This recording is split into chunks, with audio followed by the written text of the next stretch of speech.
So now, let's talk about naman our health. Do we believe that our health is our true wealth? Agree or disagree? Agree, right? Pero, ang tanong, bakit ba natin inaabuso ang ating katawan? Dahil ba masarap ang bawal? O sadyang matigas lang talaga ang ulo natin? Alam niyo ba, according to WHO, na ang global average life expectancy ngayon ay nasa 60 to 75 years old na lang? Maswerte o bibihira na lang yung lumampas ng 75 years old. Yung iba, hirap pa umabot ng 40 years old. Why? Here are some reasons. The top 3 killer diseases worldwide. The number 1 is the cardiovascular disease. Second is diabetes.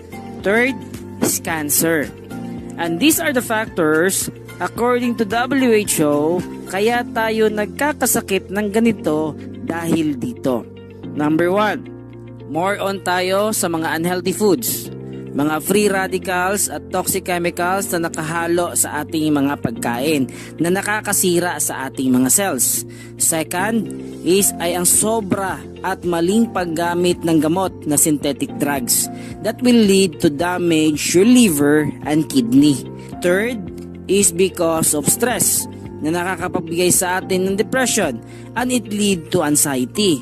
At alam mo ba na kapag depressed tayo ay bagsak ang immune system natin at maaari o madali na lang tayong dapuan ng sakit. Fourth, our lifestyle, because today we live in a complicated world with so many complicated situations. That's why many of us die because of complication, right? Dati simple lang yung buhay. Dati mahaba ang buhay ng tao. Halimbawa, did you know that according to the book of Genesis, the ages of people before, gaya nila ni Methuselah, ay nabuhay sa edad na hanggang 969 years old.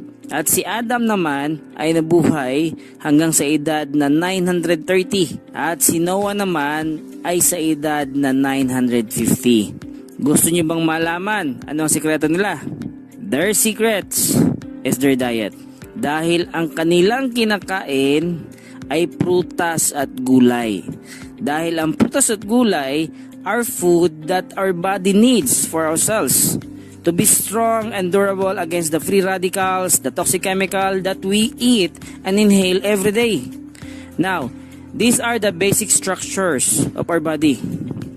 Ang ating katawan ay binubuo ng mga organ systems. At ang mga organ systems ay binubuo ng mga organ. At ang mga organs ay binubuo ng mga tissues. At ang mga tissues ay binubuo ng mga cells. Our cells is the small living unit of our body. Pag ang ating cells ay nasira, nasisira din yung ating tissue. Nasisira din yung ating organ. Nasisira din yung ating organ systems. So nasisira yung katawan natin. So kaya tayo nagkakasakit kasi may nasira na cells sa ating katawan. Are you getting the point? So, ang unang dapat natin gawin para tayo gumaling, unang-una ay kailangan nating tulungan ang ating cells na maayos. Paano?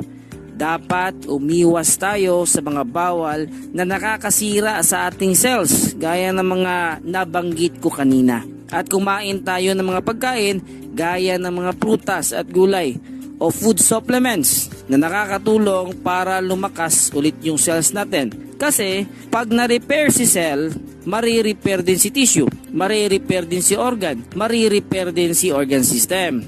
Okay? So mari-repair yung katawan natin. So gagaling tayo. Nakuha? Pero hindi ito ganun kasimple ha. Meron tong 4 stages of healing.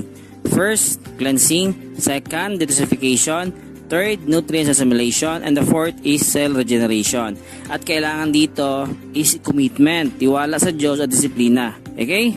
Alright. So, here are some foods or superfoods that we should eat for us to achieve a complete protection against the viruses, diseases, and the free radicals.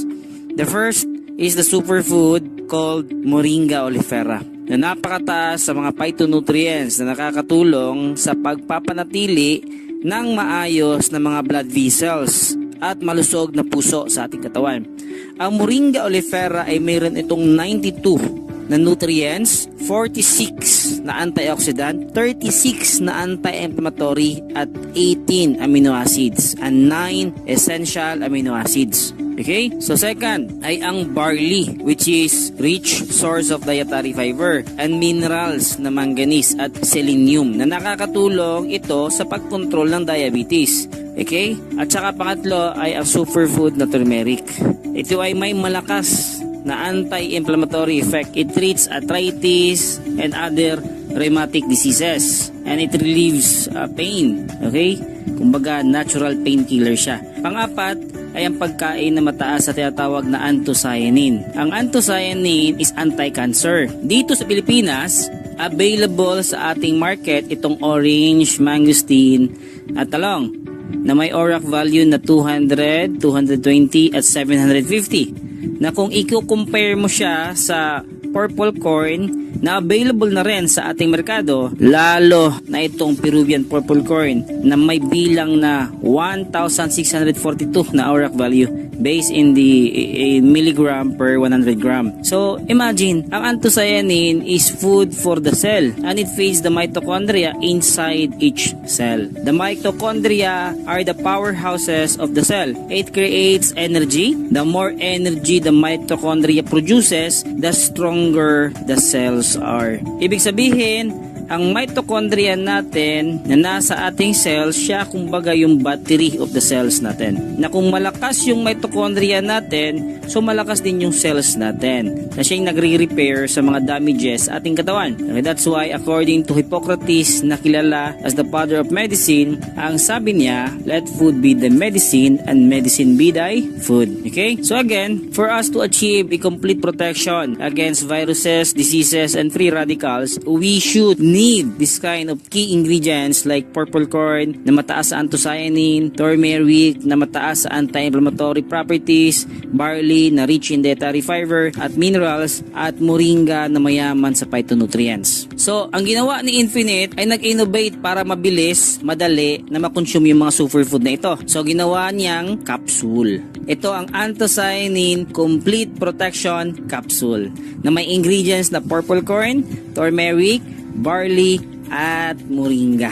Benefits: fight obesity, inflammation, diabetes, cardiovascular disease, cancer, arthritis, digestive disorders, respiratory infections, allergies, cyst, tumor, goiter, prostate disorder, myoma, hormonal imbalance, dengue, lupus, ulcer, depression, and many others. Di ba?